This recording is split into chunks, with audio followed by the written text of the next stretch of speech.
today we are going to first start with, going to share a few categories of questions that we received. Thanks to all of you all who sent in questions in advance for today's workshop.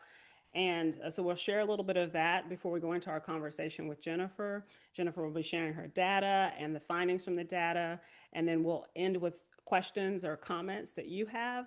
And we'll stay for an extra 30 minutes, 15 to 30 minutes at the end. So this will be about 1 hour.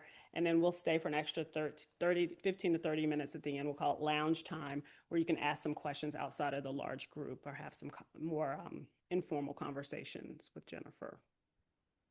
We have a few next steps as well. Jennifer has some great resources she can send you. We have a great training coming up, so we'll make sure to let you know about that as well. Some of the questions that we received all of the questions we received pretty much fall into these categories. So we wanted to just let you know again that we heard you. These are not the questions verbatim, just a summary of the questions, but we heard people asking questions about just creating that foundation, where to begin, how to just make sure that we are doing our best to create the structures that meet the needs. You asked about disclosure and trust and making sure that people feel genuinely safe to ask for what they need. And you asked about very practical accommodations. There were questions about specific things that you can do in your nonprofits and your libraries and your organizations. A few questions on legal issues and ethical issues. Performance, accountability, and fairness also came up. Perspectives from neurodivergent staff, and this is what Jennifer's research is rooted in. So we're really excited that you're curious about that, because that's really the center of the conversation, and it is leading the information. It is the foundation of the information we'll share today. And then finally, how to navigate difficult moments, right? Those tensions that come up when there are needs that are not being met, or our approach is not. Our intent is not matching up with impact, right? So we will try to touch on all of these things. I'm speaking for Jennifer now. Super Jennifer. Try to touch on all these things. I know go deeper on some than others, but like I said, this is just the beginning of a conversation, not the end. So you'll be able to stay in touch with us and with Jennifer moving forward as well. For those of you who don't know me, I am a facilitator. I'm a trainer. I've been a nonprofit founder and ED. I've been a higher ed administrator. I'm currently a public library partner, and our work at Freedom Lifted we do training and consulting, management consulting for progressive nonprofits and public libraries. And our shared power and supervision model, this workshop today is really presented as part of our belief in supervision can be and should be collaborative in its best, if we are believing in equity, right, and justice, and how we walk the talk in our work. And so for us, we believe that people have power when they have resources, they're seen, heard, they have agency, and they're safe. And so our shared power and supervision model really helps us work with managers and supervisors to make an ongoing, intentional, and concerted effort to make sure that anyone who reports to them, regardless of their identities, right, assigned identities, and even level of experience in the job, have all of these things, right? That they're resourced, they have what they need to do their jobs well. They are seen for being inherently valuable, right? As well as recognized for the contributions they make, that they're heard in decision-making that affects them, that they're offered agency and choice as much as possible. This is so key with our topic today, right? And how they do their work, right? And they are both physically, obviously, and psychologically safe. And I'm joined here again by Jennifer. Jennifer is an author, organizational development consultant. We met with her when she was working at Family Values at Work. I'm doing national advocacy for families and working for family leave acts in each of the states in the United States. And so I'm so excited about her her latest research and what she's pulling together to really support people in our movements, right, that learn and operate in multiple ways. So I'm going to turn it over to Jennifer now to get started in our presentation. Thanks.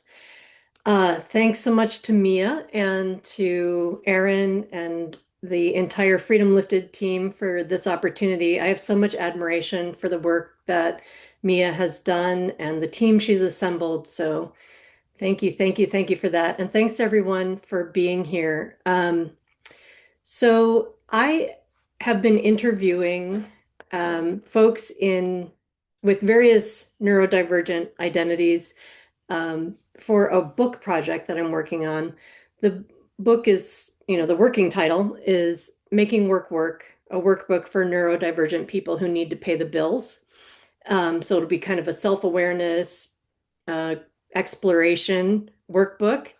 And I'll be helping neurodivergent folks with self-awareness of needs, strengths, motivations, how to find the right work-life fit, rather than a shameful judgment on who we are. So the answer to that question might be a 9-to-5 job with modifications, or gig work, or entrepreneurship, or I'm going to be interviewing a nun to find out if, becoming a religious contemplative is a good gig for somebody like us.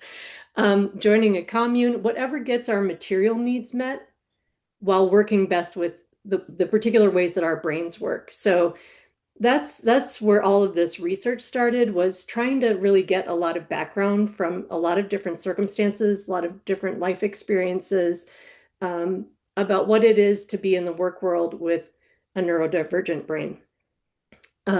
So that's in the works. I got started on this because I have a nephew who's 8 years younger than me, so he's kind of like a little brother. We were at lunch one day and several years ago, and he said, "Aunt Jennifer, do you ever think you might be autistic?" And I was like, "What? You nuts." It was just not even a possibility. But his question, he's a very perceptive person and neurodivergent himself. And so that question was in the back of my brain for a couple of years until I really started exploring my own brain and how I've related in the workplace and in my family, and realize, yeah, that I check a whole lot of boxes.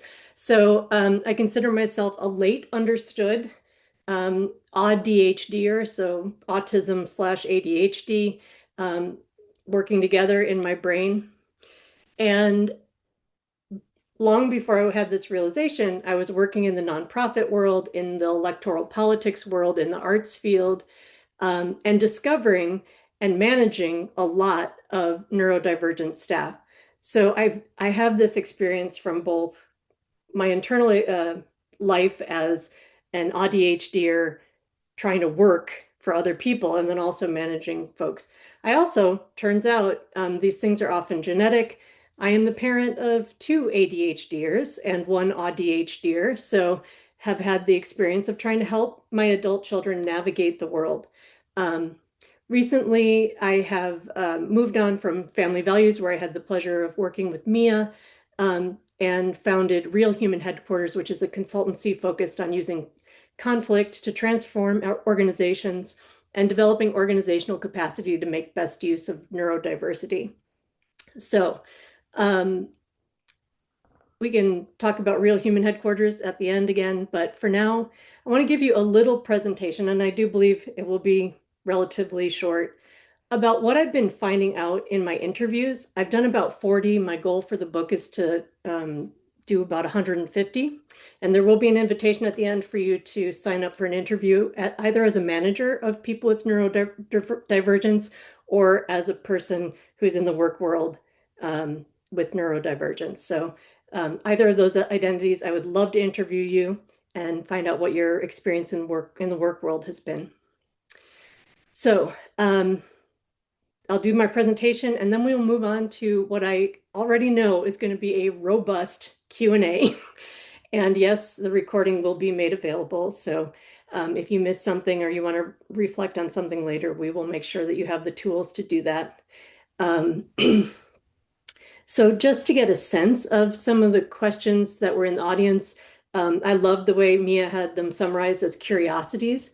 To get a little more specific, I'll just give a few headlines and we'll try to cover these in some way. And we'll have that extra time at the end. So, here's an employer who wants to know, what if my employee doesn't know how to state their access needs? Other people have said, what about when a neurodivergent employer has stated their access needs, but they don't feel valued, they feel tolerated? How do leaders rebuild trust after that? Um, Other people have raised questions about, how does a neurodivergent person uh, stay in a job and get promoted in a job in a world we know typically um, penalizes people with neurodivergence. Let's see what else we got here. Some folks want to know, how do we interview fairly and equitably if the person is neurodivergent? How do we maintain virtual connections with remote workers? How do we ensure equitable advancement and retention? I just mentioned that one. And what about when neurodivergent employee needs are contradictory? I love that. Someone else also asked, how do we all get on the same team? And I was like, yes, I really want to, if you take anything from this, I hope you feel the spirit of, we are all on the same team. This is about shared leadership and figuring problems out together. So, yeah. So I think I will just get right into what neurodivergent staff want you to know. I have a few slides and some things I want to comment on, but um, I wanted to start out with this very first one. Above all, your neurodivergent staff want to be successful at their job. And I put this one out first, and I put it out without commentary because it seems simple, but I also think that some of our foundational misunderstandings of each other as neurotypical and neurodivergent coworkers and supervisees and supervisors is is the problem that is emerging in our relationship in a work project because the person doesn't want to be successful. Are they being obstinate, difficult on purpose, or not? And I'm going to tell you, everybody I've talked to so far, the answer is not. Even if it's a simple job or seemingly low stakes job, like retail customer service or something like that, something we don't give a lot of value to in our culture, but it's an important role. People still take that job seriously if they're honored at work. So um, I hope that you'll hear this as a foundation to everything else we'll talk about, that neurodivergent staff want to be successful. Next slide, please, Erin. This slide lays out another foundation. I heard this in almost every interview to date, whether the person has autism or ADHD or OCD or sensory processing sensitivity, whatever it is, everybody pretty much has said, please hold me accountable for outcomes rather than processes. So I summarize this quickly as holding staff accountable for the what rather than the how. Um, and you can do this by giving clear instructions. What is the goal of this? Why are we doing this? Why is another important question. If you can tell your neurodivergent staff member, this is what needs to happen, and this is why we're doing it, and you can give them the freedom and autonomy to figure out the best way how, you're going to have a lot more success. And how can mean a lot of things. It can mean the actual steps of the task, but it also can mean where is the work done? What's the environment? So, we're having a big cultural conversation right now about work from home, right? Schedule. When does the work get done? And the working conditions. So we'll talk a little bit later about filtering, which is something that neurodivergent folks often have to do to like cancel noise, cancel smells, cancel distracting thoughts in order to focus on the main task. And so helping neurodivergent workers define their own working conditions is going to really set the foundation for getting things done. Um, Another foundational thing I heard over and over and over again, and this may be true for neurotypicals as well, but definitely for neurodivergent folks, micromanagement isn't helpful. Um, there's a thing for some of us autistic folks that we hate to be perceived. My presence on Zoom is not an exception right here. Um, it's true. We don't want you hovering over. We don't want you looking at every little step and questioning us. We want to be held accountable for the outcome of what we're doing. So frequent low stakes check-ins and shared problem solving can make a big difference. If we feel like you're approaching us with with an attitude of open mind and ready to problem solve together, then we will totally tell you all the details of what we're doing and how we made our choices. But we need to be invited into that conversation, not as like, I'm checking to see if you're doing your work. I'm checking to see if you're on task, but more of a two-way conversation. Next slide. Jennifer, can I just ask a quick question, just like Yeah, one? What have you do you have an example of how you've seen that happen and one person explain that happened to you that happened for them and it worked really well? Can you share that with folks? yeah, I've been writing some vignettes on my LinkedIn, so you can check out the one that's about Jack, who is a retail worker who found a new way to fill orders that was so much more efficient. It was like twice as fast as the process that he had been handed by his Mm-hmm. boss. Mm-hmm. And his boss was like, "Why are you wasting so much time setting up your workplace in that way?" And Jack was like, "Because it's so much faster." And his boss actually ran him through a time trial to see if he could Oh my actually God. pull that off. And he did. And then all the other coworkers are like, "Wait, we're going to do it that way too." So he kind of innovated on the spot by finding his own how. The Mm-hmm. what was get the orders out the door the day the order comes in. That's the what. That's a very Yeah. clear goal, right? Yeah. This Yeah. table has to be clear of orders. They have to be in the mail. But Jack was like, "Yeah, but the way you have me doing it wastes a huge amount of time. Let me streamline this for you." So that's an example. And if a boss is like nitpicking about, the minor details, Mm-hmm. that innovation, that like willingness to collaborate is going to start shutting down most likely. I know for this particular worker, Jack, that would definitely be the case. But Mm-hmm. he we get resistant. We're like, "Oh, you're trying to tell me like every little step, but I have found a way to do what you're asking me to do better and faster. So let's do it my way," you know? Yeah. So Yeah. that's what I'm talking about. Like a low stakes check-in might be, "Hey Jack, I see how you're doing that a little different than what I laid out. Can you share with me why?"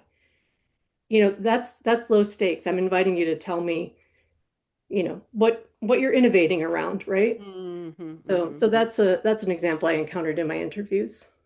Versus a high stakes check-in would be.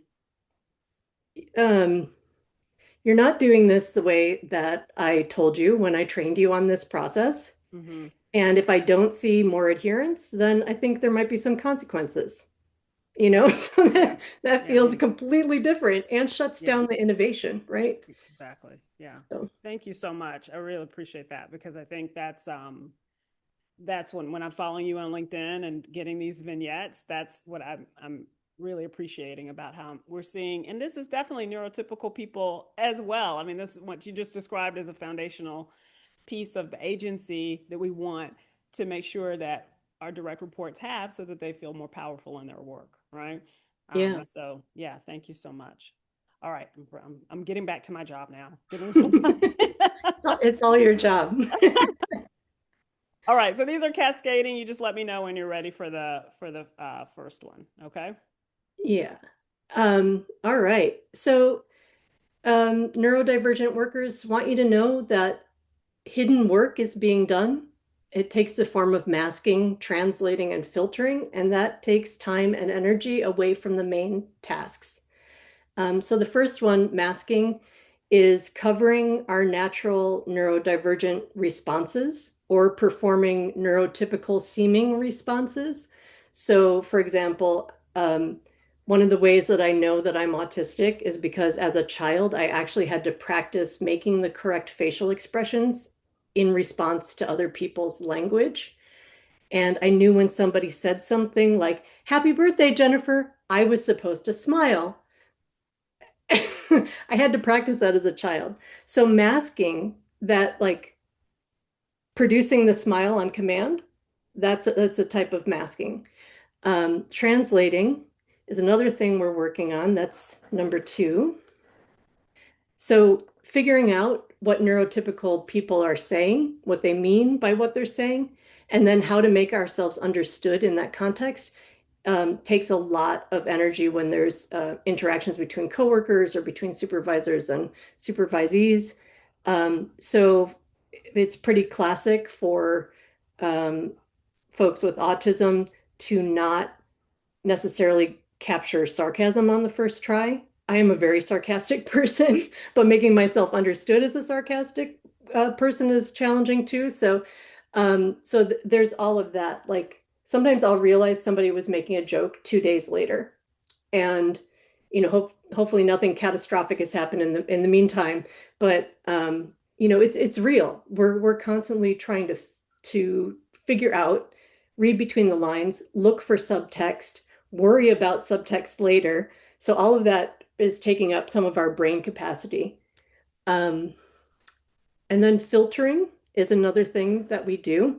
So this is for like a person with ADHD, frequently needing to manage the sensory environment to minimize distractions. But there's also the internal distractions like distracting thoughts, anxieties that might be running in the background, and needing to constantly be like filtering those out in order to refocus on what the main task is for the day.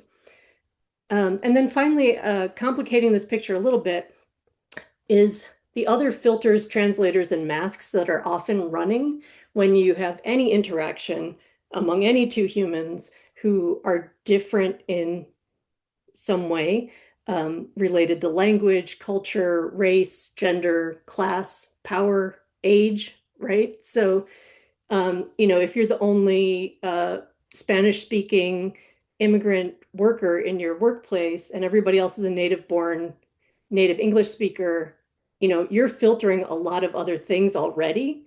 And then if you add on neurodivergence, you're running you're running a lot of other layers before you can get to that main task. So that's just something to think about when you are examining one of your neurodivergent employees' productivity. Sometimes there's a lot of hidden work that's happening inside that is invisible. Um, let's see. Jennifer, look, can we pause for a second and just see if Absolutely. anyone has any questions? I'm just going to stop the slides for a second and just about these particular Yeah. concepts, masking, translating, filtering. And they can either you can raise your hand or you can put it just in the chat, but just a quick check in to see where people are with these concepts. Yeah. Thank you.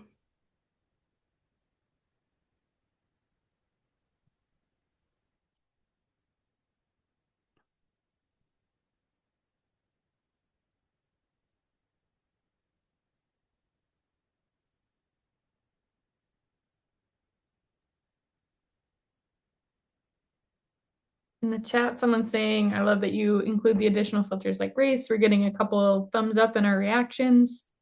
Feel free to react too. Send those reactions in so we know how you're feeling. And again, if you want to come off mute and ask a question, put it in the chat or raise your hand and I'll ask you to come off mute. Great, we're getting lots of hearts. That's so nice.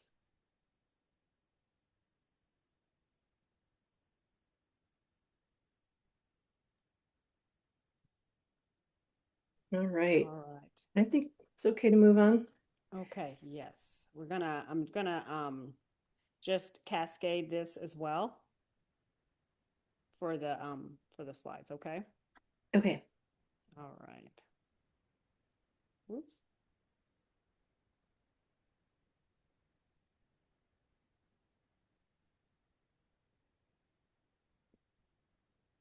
Oh, there we go. Thank you. Got it? Okay, yeah, sorry. I'm doing Um, little edits. yeah. So, you will not be surprised to know that neurodivergent folks often are very self-aware about how they're perceived as having deficits in the workplace, whether those are social deficits or productivity deficits or focus deficits. Like we hear about our deficits all the time. Um, so we know that. And what neurodivergent staff in my interviews really wanted managers to understand is that you shouldn't confuse challenges with capacity and time management, energy levels, and focus with a lack of commitment. Um, Again, just like that first slide, that first finding of mine was neurodivergent workers want to be as successful as everybody else. We want to be able to do the job uh, to the standards being set, and we have a range of challenges. So, that hidden work of masking, filtering, and translating that's always happening are energy drains. So that's the first item on this page. um, there are also challenges in starting, stopping, or transitioning, which are more energy drains that I didn't spell out here on this slide, but we can talk about that. Um, Next item, time perception differences. Uh, so it might be that we are hyper focused on something. We get so absorbed in a task, we forget to go to a meeting we've got scheduled. Um, or it might be that we miss deadlines because we have differences in our perception of time.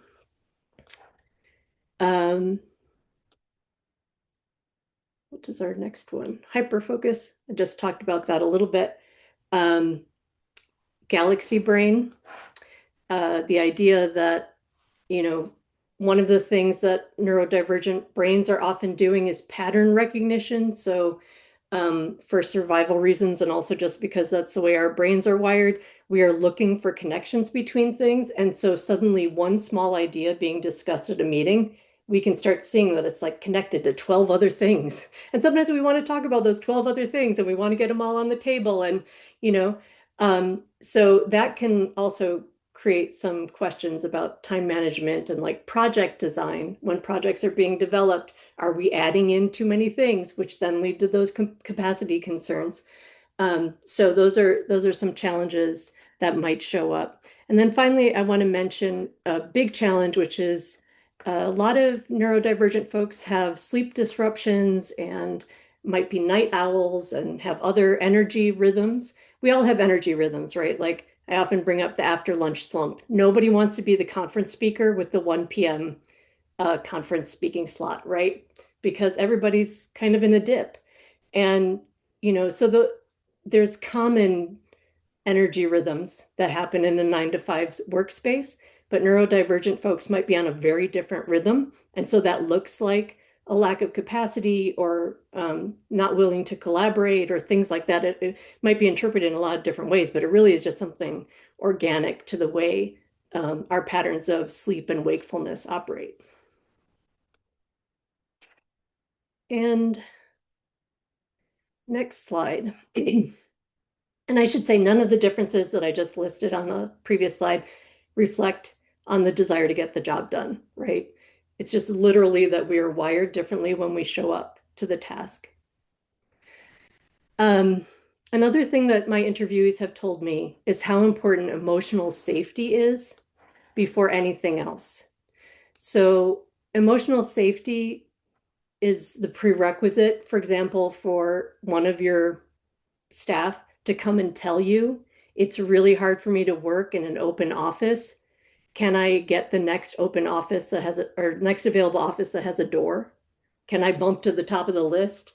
Like to advocate for ourselves with something like that, it takes a certain trust that it will be received in the way we mean it and not as, seeking favors or special treatment, right?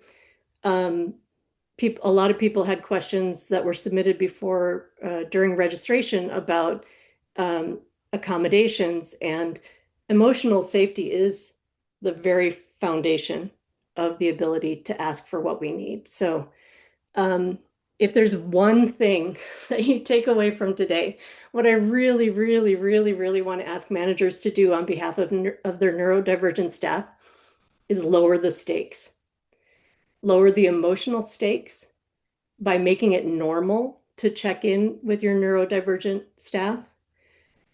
Make those check-ins non-judgy. All the other things that you would get in terms of relationship advice about building trust with people also are part of that emotional safety. So things like listening carefully, and I'll talk a little bit about this later, and acting on what you hear are absolute cornerstones of building trust, right? For neurodivergent staff, another important aspect of building trust is not surprising people. There's a lot of anxiety that can come with like an agenda item suddenly showing up on a meeting that you weren't expecting, or uh, like a performance evaluation that gets scheduled without any like, hey, I'm going to put your annual performance evaluation on your calendar for 2 weeks from now, right? Those things can feel dangerous and get us into a hypervigilant state, which is not a great state for working. So, limiting surprises and sudden changes can be key. And then another way to create emotional safety and lower the stakes is making time in every project for self-awareness and self-expression. So when you're planning something out with your team and you want to invite people the opportunity to say, wow, I know that, something else is happening during this calendar period, and that's going to create a lot of emotional stress. Like maybe they have to go home to visit family or something like that, and family is not an entirely safe space. And so they know they're going to be a little rattled for a couple of weeks. Like, can I have the self-awareness to notice that about myself and my relationship to my calendar, my relationship to my family outside of work? How can I use that self-awareness to let you know, can we move this project goal, ahead 2 weeks, so that it's not in that window? That's emotional safety. If your staff feels like they could tell you that, and ask for that, then you're going to have a better project and you have less question about capacity and meeting deadlines and things like that. The tricky thing is you have to model that as well as a manager. Like you have to know that about yourself and you have to be able to express it. And that's vulnerable, but we're also asking our neurodivergent staff to be vulnerable. So it's fair. Yeah. I think there are a couple of questions on this in particular. Erin is going to ask, I think, on behalf of the folks. Thank you. Just a second. Yeah, let me just pull it up real quick. Kristen was asking, what would be a good way to manage the time difference aspect? And particularly if a staffer is having trouble making meetings on time.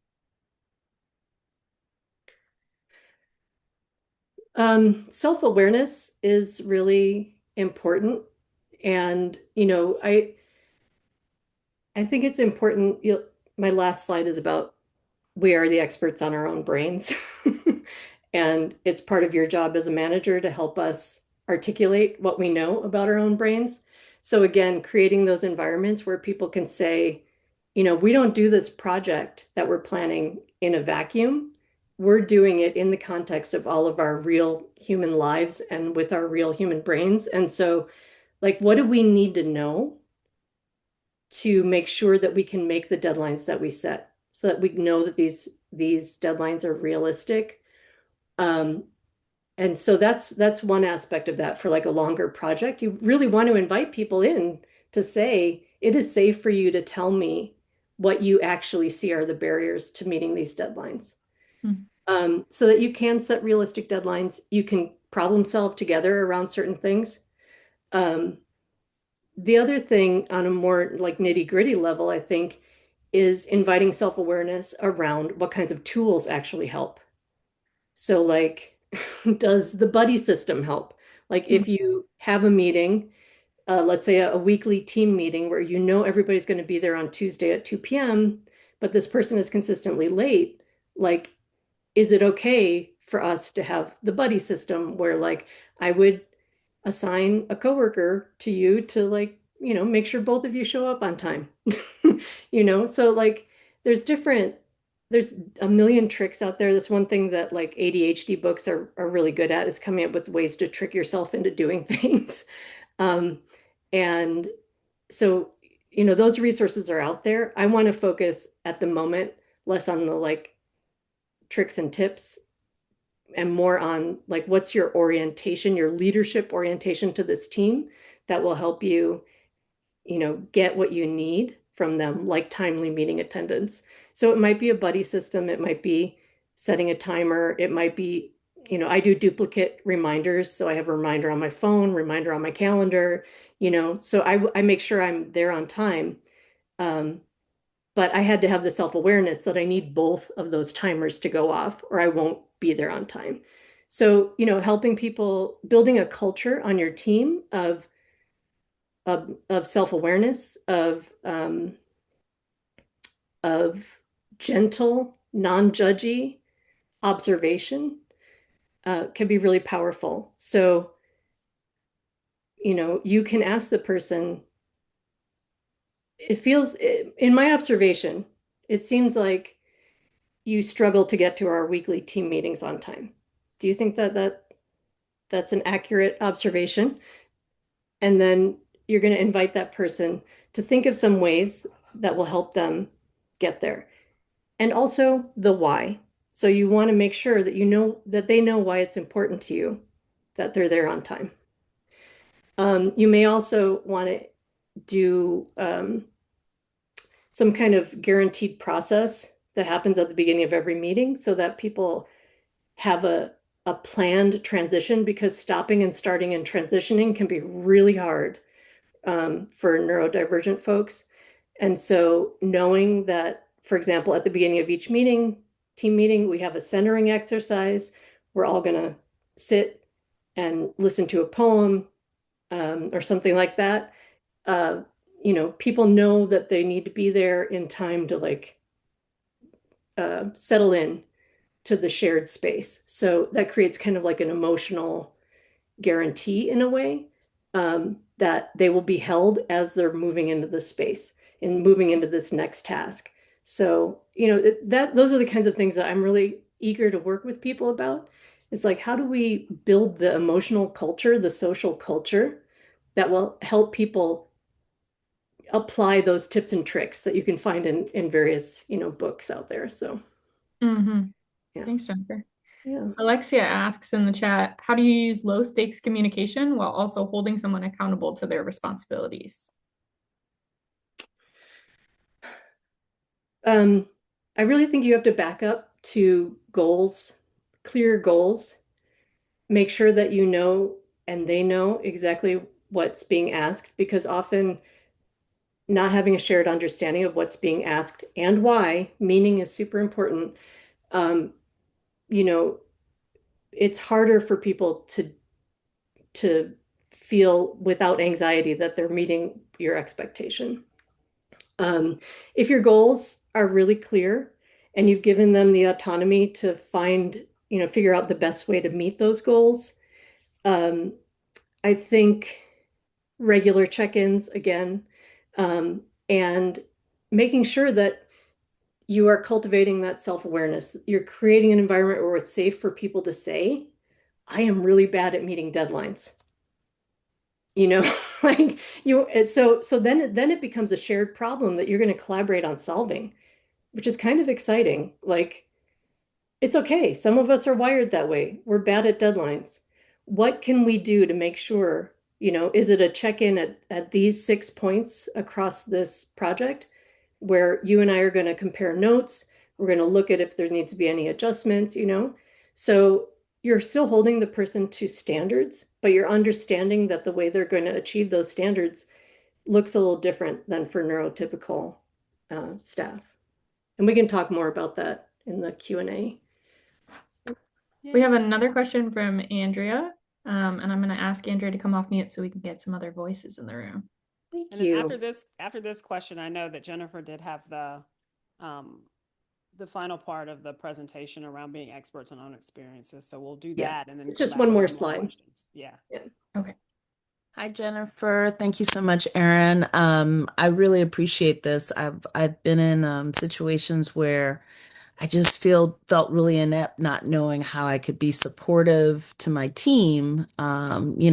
When we were in a fast-paced environment, and maybe it was, and I also felt this like tension because no one had mentioned, no one shared maybe, kind of like what their status of processing was, until oftentimes the very last minute.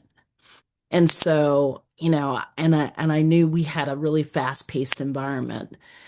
And that, unfortunately, that environment wasn't going to change. So I was trying to figure out how I could best support my staff and team. So I was just curious if you could say more about that. Like, I think in the most equitable workplace and better workplaces, would love to prevent last minute changes and last minute add-ons, but it just wasn't possible. So I was just curious if you had any just thoughts of, how do you manage in that kind of a situation where that environment is not going to change? What could possibly make that environment more psychologically safe? Is it acknowledging the anxiety and stress it caused, which I think is both neurodivergent and neurostandard folks, it's anxiety. And so like, what can we do as people leading teams or leading organizations when that is inevitable? Yeah, I really think building the foundation of trust, like focusing on that is really key. Um, because if people know that you will protect them from, last minute changes and chaos when you can, and they believe you, then when you can't, it's less harmful. They know you tried. They know you're considering their emotional safety and their readiness to do something. Um, so let me give you an example. So I had a person join my team who was very anxious if she didn't have the agenda in advance. And I'm a little bit of a fly by the seat of my pants person sometimes. Hello, ADHD. Um, and I had to learn. As her manager, had to make the extra effort to give her the agenda well in advance, sooner than I would normally be ready. She made me a better organized manager in that way. She trained me. Um, and, if I knew something, I put a flag in my head, like if something's going to come up that is likely to make her nervous, she is the first person I go and tell. And so I would make sure that she knew, hey, I know you had the agenda last week.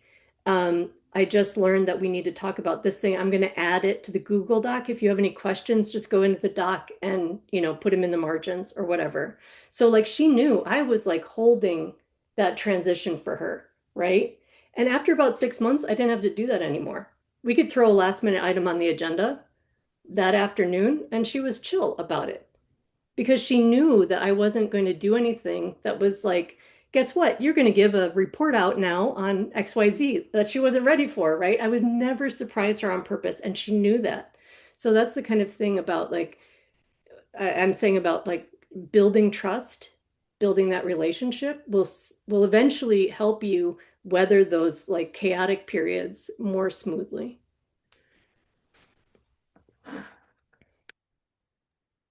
All right. Yeah, let's do the last slide really quick, and then we can go full on into Q&A. Yes, indeed. I love when Mia talks about agency because this is so relevant to this research I'm doing. Neurodivergent staff want you to know that they're the experts on their own experience, which, is a line you could hear in any from any marginalized group, right? Like ask us first. nothing about us without us, right? Like people say this idea a lot when they feel like their group has been marginalized from the conversation. So neurodivergent folks want you to honor our expertise and to problem solve with us, not around us. Let's do it together. Next item. Managers can help staff articulate this expertise. I know a number of people had questions about like, how do I get people to tell me what their access needs are? You do that by creating that culture of self-awareness, by modeling it. Oh my goodness, I get so flaky at the end of the day. I have such a hard time. I need a second reminder if you're gonna ask me something after like 3 o'clock. Okay. Like that's me managing by showing that I also am vulnerable to challenges, right? Um, Here's what I need. I need you to send me a second reminder at 2:45. Okay, we're taking care of each other like this, right? So managers can help staff articulate what they need by using gentle, non-prescriptive, non-diagnostic, open-ended observations. You should never try to tell somebody, unless you're my nephew, hey, I think you're autistic. Do not say that. But you can have curiosity about how their brain works. We should have this for everybody. We should all be curious about how everybody best works, right? So, just saying like, hey, I noticed maybe you seemed a little agitated when I added that last minute request. Is that an accurate observation? And they say yes. And I say, I don't want to do that to you. How do we avoid that in the future? Right? So that's me helping them articulate what it is that would help them in the future. It's also me taking shared responsibility for the challenge, right? So that gentle, non-prescriptive, non-diagnostic, open-ended observation can be really powerful. Um, and then finally, avoiding micromanagement, shame, and blame, all things that make us feel like we are not worthy of working here. So, taking care of each other, uh, not labeling people as one thing or another, not saying you always, but maintaining that posture of curiosity and collaborative problem solving that will help us get the job done. So that's what I got for today. I do have some self-reflections for managers. I don't know if we just want to go to Q&A. And if these things come up, we can talk about them. You'll get the slides, right? They'll get the recording. Oh, the So I'm going recording. to go Okay. ahead and just show the slides. So Yeah, that they click have through. the recording, these self-reflection questions, and we can also add them to our follow-up email to everyone with the links. So we're going to start dropping a lot of links now in the chat. But don't worry. You can take a look at it now if you like, but we will follow up with every single thing we share and the recording of this session. So no worries there. I love self-reflection questions, so that's what we have here. And just to remind everyone again, what this we are hosting this wonderful conversation with Jennifer because it works so well. It really complements and you're a great partner, Jennifer, for us in our work to ensure people can adopt a shared power lens in the way that they manage and supervise. And so in particular, Jennifer really talked about the resource, the agency piece, so important, the safety piece. And we will stay on for an extra 15 to 30 minutes, depending on how many folks are with us, to answer more questions really informally. But we want you to remember that in any kind of equity plan, we have to look at people, we have to look at culture, and we have to look at policy, right? And so really we believe that the justice-centered approach looks at power, all those things, 5 things at every level, how people are seen, heard, resourced, safe, and have agency in their relationships with one another, in the cultural norms that we set, our informal ways of being, all the things we do that are not written down in our organizations, right? And then all the ways in policy that all the things we do that are. So thank you so much, Jennifer, for ensuring that we have this conversation as part of our shared power work. As Jennifer mentioned at the beginning of our time together, you can volunteer if you identify as neurodivergent.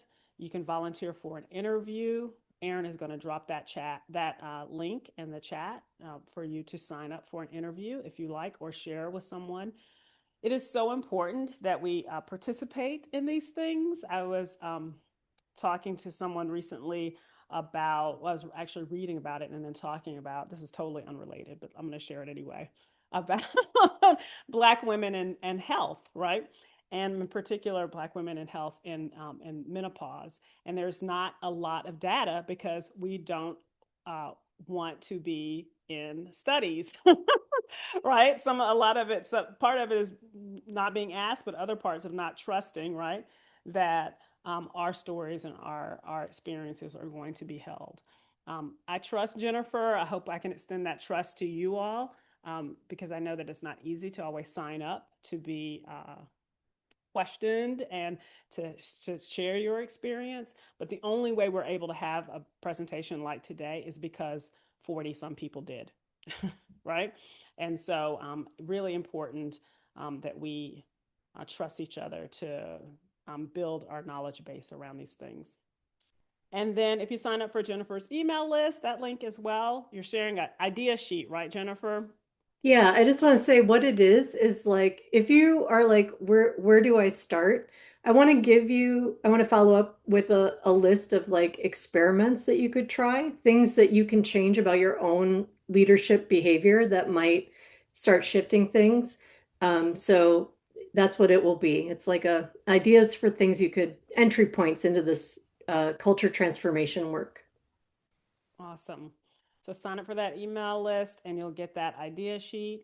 We do want to let people know we have our next Shared Power and Supervision training. It's a 4-hour training and also comes with an asynchronous course holding lots of materials that we discuss, and even more templates, meeting templates, all kinds of things.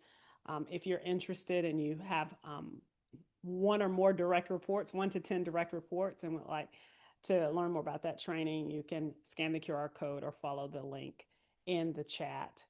I do this for nonprofits along with my partner, Jolynn Reisdorf from the public library. So it's really designed for nonprofits and public libraries, rooted in equity management training. And we will have the recording of this session as well as part of that online course. So we put all of our resources together so people both have the live and asynchronous experience. So yeah, thank you so much everyone for coming. This is our LinkedIn. Please follow Jennifer, follow me if you like. But it is now time, is what we call lounge time. So I'm going to actually let people get off mute for this. If you want to get off mute and say goodbye before you leave, if you have to leave now because we're at our hour, get off mute, say goodbye, say whatever you like to say, but make it nice. And if you like, you can stay on with us for the next half hour and talk more with Jennifer. We can address some of the questions that were in the chat. Yeah, I think people might not be able to get off mute, but they're sending their thank yous in the chat and the reactions. Oh, I thought I allowed, you can unmute yourselves. I changed the setting. Try it. Okay. Hi, thank you. There you go. Bye, Maureen. Thank you Good so to see much. you. Thank Hi, you. Sylvia. Bye. Thank you. This was Thank great. you so much. Yeah, thank you. Thanks so much.